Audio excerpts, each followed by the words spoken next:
గుంటూరు జిల్లా తాడేపల్లి మండలం సీతానగరంలో వైకాపా కార్యాలయం కోసం అక్రమంగా నిర్మిస్తున్న భవనాన్ని అధికారులు కూల్చివేశారు. నీటిపారుదల శాఖ స్థలంలో పార్టీ కార్యాలయం నిర్మాణాన్ని చేపట్టారు. బోట్ యార్డ్గా వినియోగిస్తున్న స్థలాన్ని తక్కువ లీజుతో వైఎస్ఆర్సీపీ కార్యాలయం కోసం అప్పటి జగన్ సర్కార్ కట్టబెట్టింది. ఈ అక్రమ నిర్మాణంపై వైసీపీకి సిఆర్డీఏ నోటీసులు కూడా జారీ చేసింది. ఈ భవనాన్ని శనివారం ఉదయం అధికారులు కూల్చివేతలు చేపట్టారు.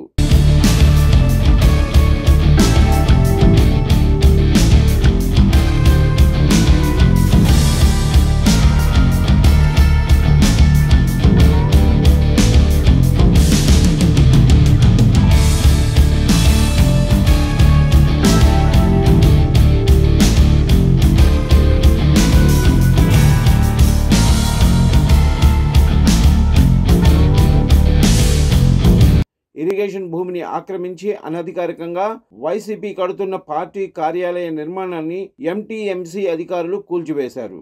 అధికారం అండతో తాడేపల్లిలో 202/A1 సర్వే నంబర్లోని 2 ఎకరాల ఇరిగేషన్ భూమిని పార్టీ కార్యాలయానికి జగన్ కేటాయించుకున్నారు. 2 ఎకరాల్లో భవనాలు కట్టి మిగిలిన 15 ఎకరాలు కొట్టేయడానికి వైసీపీ నేతలు ప్రణాళిక సిద్ధం చేశారు. స్థలం స్వాధీనానికి ఇరిగేషన్ శాఖ అంగీకారం లేదు.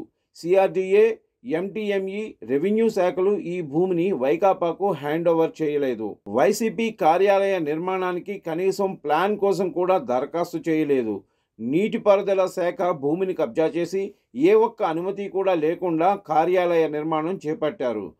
వైసీపీ కబ్జాలపై తెలుగుదేశం పార్టీ గుంటూరు జిల్లా ప్రధాన కార్యదర్శి పోతినేని శ్రీనివాసరావు ఫిర్యాదు చేశారు. కబ్జాలు, అక్రమ నిర్మాణాలపై చర్యలు తీసుకోవాలని సిఆర్డీఏ, ఎంటీఎంసీ కమిషనర్లను కోరారు. దీంతో ఎంటీఎంసీ ఆధ్వర్యంలో అక్రమ నిర్మాణాల కూల్చివేతను చేపట్టారు.